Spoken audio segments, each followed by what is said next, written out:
welcome to Basic Electrical Engineering. In this lecture, we will discuss about the operating principle of three-phase induction motor. In previous lectures, we have discussed about the constructions and the types of three-phase induction motor. So here we will discuss about the operating principle. So let's start. The motor which works on the principle of electromagnetic induction is known as the induction motor. The electromagnetic induction is the phenomenon in which the electromotive force induces across the electrical conductor when it is placed within a rotating magnetic field. Like all other motors, three-phase induction motor is also have two main components, that is the stator and the rotor. So here in this figure, it is shown as the stator as well as the rotor. Here, the stator is the stationary part of the motor where three-phase balanced AC supply is fed to the stator winding, which is also called as the field winding. Now, when three-phase power supply is given to the stator winding, then three-phase fluxes will be produced in the stator. And if the power supply is balanced and symmetrical, therefore the magnitude of the three fluxes will also be same, and there will be an equal distribution in phases. That means there should be 120-degree phase difference between the three phases.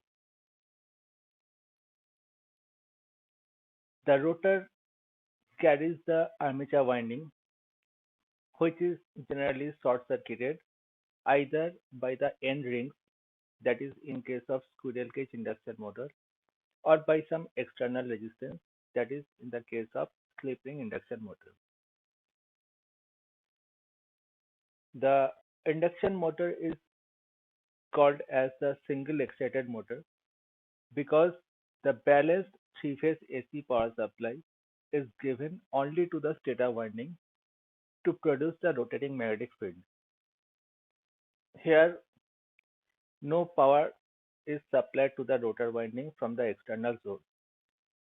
This rotating magnetic field, which is produced in the stator, it will cut the rotor conductors, and according to the Faraday law of electromagnetic induction, EMF induced in the rotor conductors, and as the rotor conductors are short circuited, therefore the current starts to flow through the rotor windings.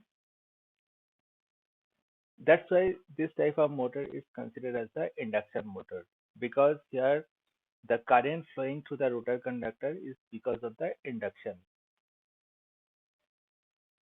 The term excitation means the process of developing the magnetic field on the parts of the motor. And here it is considered as a single excited motor. That means only the magnetic field is produced in the stator winding when the three-phase balanced power supply is given to the three-phase stator winding.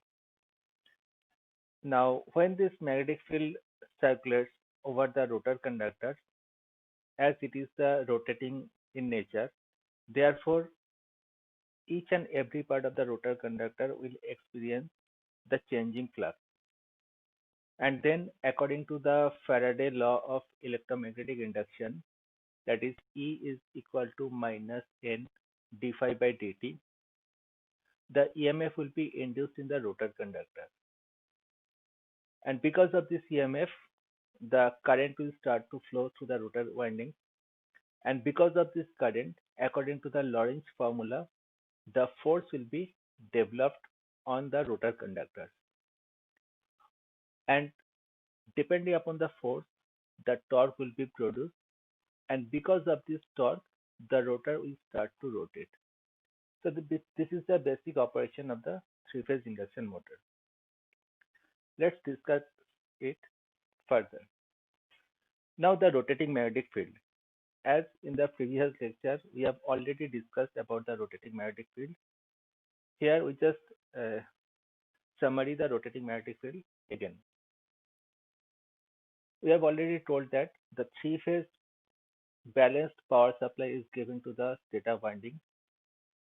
Therefore, three-phase fluxes are produced in the three phases of the stator winding. Let's say this is phi r, which is equal to phi max sin omega t. Then phi y, this is phi max cos omega t minus 120 degree. Phi r is the phi max cos omega t. Phi y is phi max cos omega t minus 120 degree. And phi b is phi max cos omega t minus 240 degree. So there will be equal phase distribution, phase displacement between these three fluxes. Let's draw the phasor diagram of these three fluxes. So here it is the phi r represented by phi r. It is considered as the reference value. Phi y is the magnetic field developed in the y phase. It will be lagging by 120 degree, that is omega t minus 120 degree. Similarly, the magnetic field produced in the b phase, it will lag the reference line by 240 degree because it is omega t minus 240 degree. So this is the uh, phasor diagram of the three fluxes. Now, the resultant magnetic field at any instant is a combination of these three magnetic fields, taking into account the directions as well as the magnitude of the three fluxes. That means these three fluxes are resolved into two components, that is in horizontal and in vertical side, and then the resultant horizontal component and resultant vertical components are calculated, and then finally the resultant magnetic field is produced. So when we resolve these three components in horizontal and in vertical components, it can be shown like this. Phi h is the horizontal component of the magnetic field. It will be equal to phi r because phi r is along the x-axis. Phi y cos 120 degree plus phi b cos 240 degree. So this is the component which is along the x-axis of three different fluxes. Now put the value of phi r, phi y and phi b in this direction and put the value of cos 120 degree and cos 240 degree. So finally we will get this relation. And then after simplification, the value of horizontal flux, that is phi h, will be 3 by 2 of phi max cos omega t. Here phi max is the amplitude of the magnetic field in each phase. As the supply is balanced and symmetrical, therefore the amplitude of the three current as well as the amplitude of the three fluxes will be same. So it is represented here as phi m. Similarly, the vertical component can be calculated by using this formula phi r sin 0 degree, because phi r does not have any y component or the vertical component, that's why it is with sin 0 degree. Then phi y sin minus 120 degree and phi b sin minus 240 degree. Again, put the values of phi r, phi y and phi b in this relation, and after solving we will get the value of the vertical flux, that is 3 by 2 of phi max sin omega t. So this is the resultant horizontal component and resultant vertical component of the three fluxes. This is the horizontal component and this is the vertical component. Now let's draw the phasor of these two fluxes.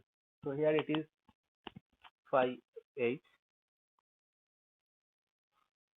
that is the horizontal flux, and here it will be the phi b, that is the vertical flux. Therefore, the resultant will be the combination of these two, and it is represented by this phasor. So it is the resultant flux which is produced in the stator because of the three-phase power supply.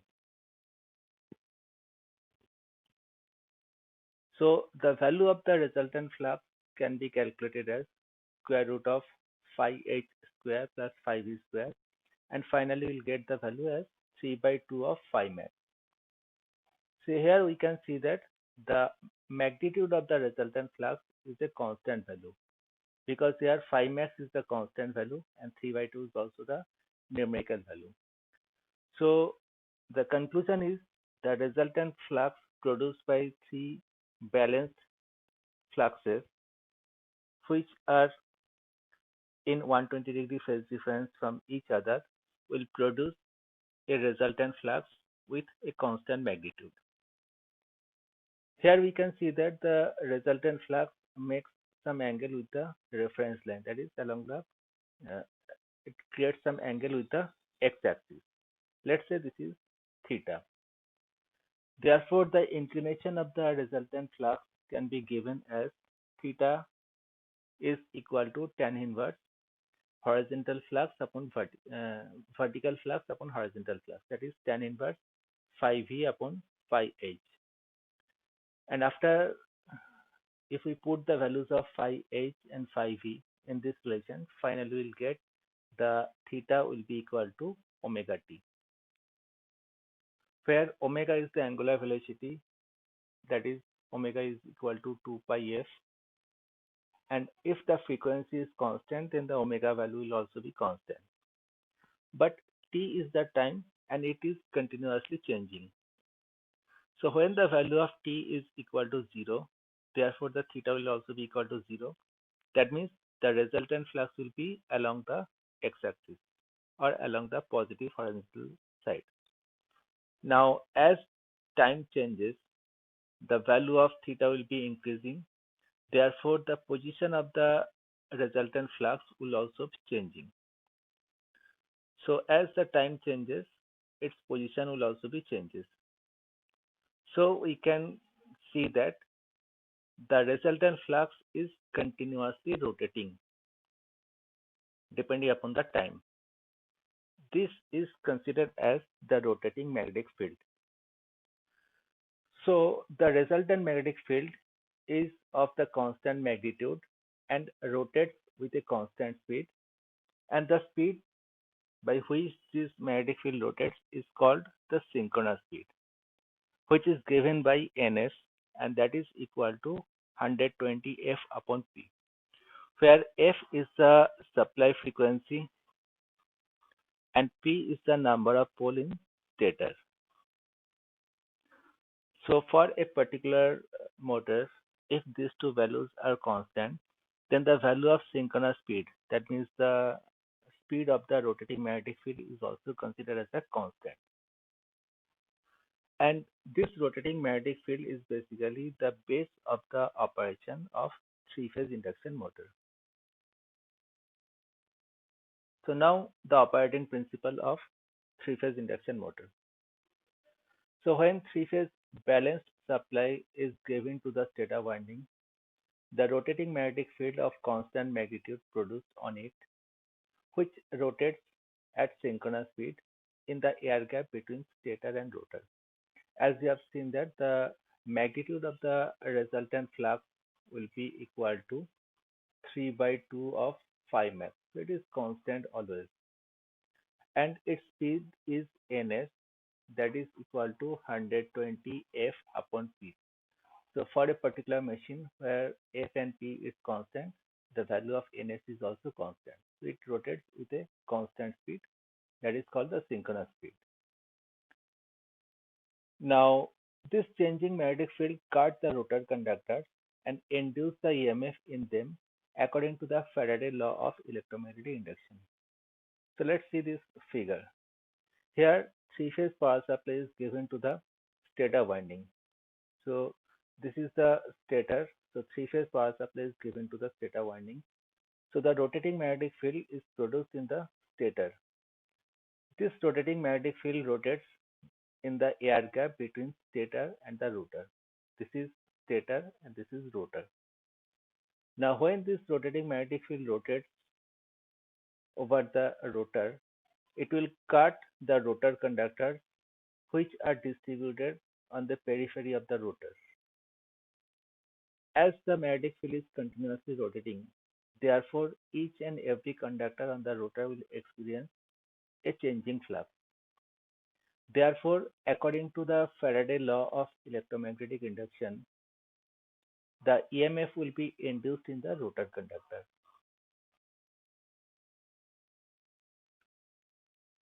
Now, as the EMF is induced in the rotor conductor, and we have already discussed, the rotor windings of the induction motors are already short circuited, either by the end rings or by some external resistance.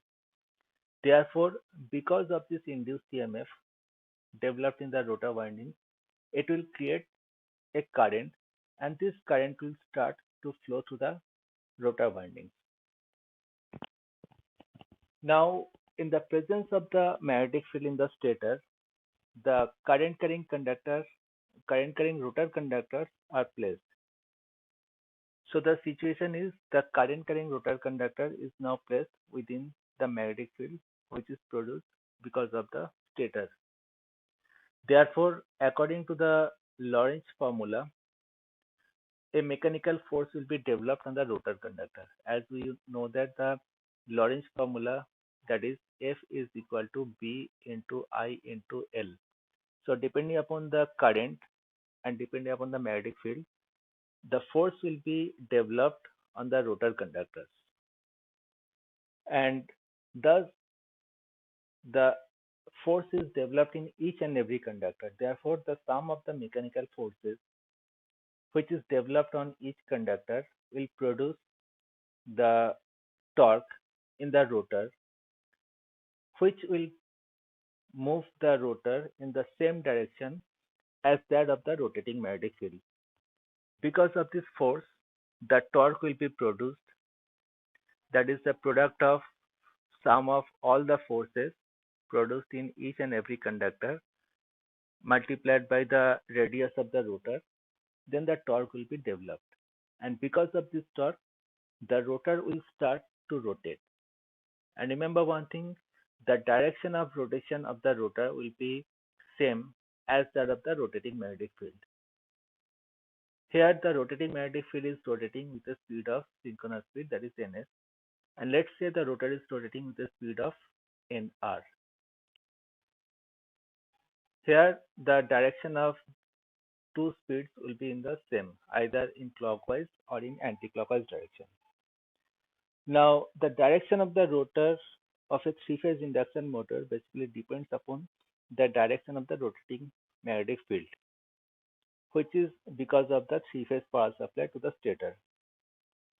Therefore, the direction of the rotation of the rotor can be reversed. If we reverse the rotation of the rotating magnetic field, and this is possible if we interchange any two phases of the supply. That means from three-phase power supply, let's say it is R, Y, and B. If we interchange any two phase lines, which is supply the stator, therefore the resultant magnetic field will be rotating in opposite direction. And as the rotating magnetic field is rotating in opposite direction, therefore the rotation of the rotor will also be reversed. Generally, the phase sequence RYB is considered as the positive phase sequence where the rotor rotates in clockwise direction. And if we reverse any two phases, let's say Y and B are interchanged, then it will be RPY. It is considered as the negative phase sequence or the reverse phase sequence. Therefore, the rotation of the rotor will be in anti-clockwise direction. Now, as we have told that the speed of the rotor, the direction of the rotation of the rotor will be same as that of the direction of the rotating magnetic field. Therefore, let's say this is speed of the rotating magnetic field and this is the speed of the rotor. Why the rotor is rotating in the direction of the rotating magnetic field, that can be explained by Lenz's law. And there is a term called slip that can be also explained with the help of the synchronous speed and the speed of the rotor. So the direction of the rotation of rotor can be explained by Lenz's law, which tells that the induced current in the rotor conductor will oppose its cause. And here the EMF induced in the rotor or the current flowing through the rotor conductor is because of the rotating magnetic field. Therefore, the rotor will also start to rotate in the same direction as that of the rotating magnetic field of the stator. The speed of the rotor is always less than the rotating magnetic field, that is the synchronous speed, because of the rotating magnetic field the EMF is induced in the rotor. That's why the current starts to flow, force is developed, torque is produced. So the rotor will try to neutralize this speed. Therefore, it will rotate in the same direction. And if this is also rotating in the same direction, therefore their relative speed will be reduced. It will be ns minus nr. So here the rotor will try to catch the speed of the rotating magnetic field, but it can be seen that in case of three-phase induction motor, the speed of the rotor, that is nr, is always less than the synchronous speed. It can never be rotated at a synchronous speed, because if the rotor rotates at a synchronous speed, therefore there will be no change in flux that will cut the rotor conductor, so no EMF will be induced, no current will flow, therefore no force, and hence no torque will be produced. That means the rotor will stop. That's why the rotor can never run at a synchronous speed. It can run at any speed, but it should be below the synchronous speed, and it will rotate in the same direction as that of the rotating magnetic field. Here the rotor will always try to catch the speed of the rotating magnetic field, but it will always fail. That means it will always slip away.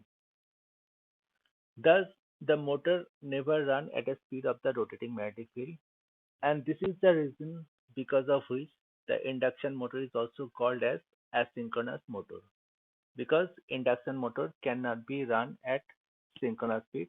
That's why it is also called as asynchronous motor. Now, the difference between the speed of the stator magnetic field and the speed of the rotor is called as the slip speed, which is defined as slip speed is equal to the synchronous speed minus the rotor speed, as ns is always greater than nr. So their difference is considered as the slip speed. And the term slip is defined as the ratio of the slip speed to the synchronous speed. So slip can be represented as synchronous speed minus rotor speed, which is equal to the slip speed upon the synchronous speed. So the formula of the slip is S is equal to ns minus nr upon ns. The value of the slip is represented either in decimal or in percentage, and the slip is of a three-phase induction motor basically varies from 2 to 5%. At full load condition, the slip of the induction motor varies between 2 to 5%. So this is the concept of the slip of three-phase induction motor.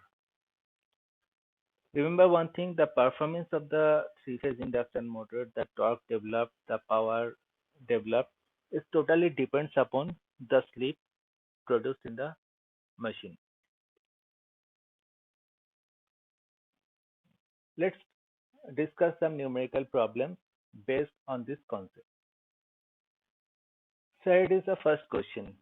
Calculate the synchronous speed and slip of a three-phase 50 Hz 4-pole induction motor running at 1400 RPM. So let's see the solution. Here the values given are number of pole is 4. The frequency of the supply is 50 Hz and the speed of the rotor is, that is NR, is 1400 RPM. So first of all we can calculate the synchronous speed of the rotating magnetic field, and it is 120 F upon P. That is 120 into 50 upon 4, and the value is 1500 rpm. So this is the synchronous speed. Therefore, the sleep of the machine S can be represented as ns minus nr upon ns. So it is 1500 minus 1400 upon 1500. It will be 0.0667 and so on. And if we want to calculate the sleep in percentage, so it will be 6.67%. So this is the synchronous speed, and this is the sleep of the induction motor. Next question is a three-phase 50 Hz 4-pole induction motor running at 1455 rpm. So find the sleep speed and sleep. So the solution. Again, the number of pole is 4, frequency is 50 Hz, and the speed of the motor is 1455 rpm. So calculate the synchronous speed. It is 120 F upon P. That is 120 into 50 upon 4, and it is 1500 rpm. Therefore, the sleep speed, which is the difference between the synchronous speed and the speed of the rotor, that is 1500 minus 1455, and it will be equal to 45 rpm. That is the sleep speed. Similarly, the sleep is equal to ns minus nr upon ns. So it will be 45 upon 1500. That will be 0.03, or in percentage it will be 3%. So this is the sleep speed, and this is the sleep of the induction motor. The next question is a three-phase 50 Hz 4-pole star-connected induction motor has a full load sleep of 4%. So calculate the full load speed of the motor. The solution. The number of pole is 4, frequency is 50 Hz, and here the sleep is given as 4%, or we can write 0.04 in decimal. So first of all, find out the synchronous speed, that is 120 F upon P. It is 120 into 50 upon 4, and that is 1500 rpm. Now from the sleep formula, that is S equal to ns minus nr upon ns, we can write ns minus nr is equal to S into ns, or we can write nr is equal to ns minus S into ns, and that is ns into 1 minus S. So the value of nr can be calculated as the synchronous speed, that is 1500, minus sleep, that is 0.04, and after solving we'll get the value as 1440 RPM. So this is the speed of the induction motor in this case. That's all. Thank you.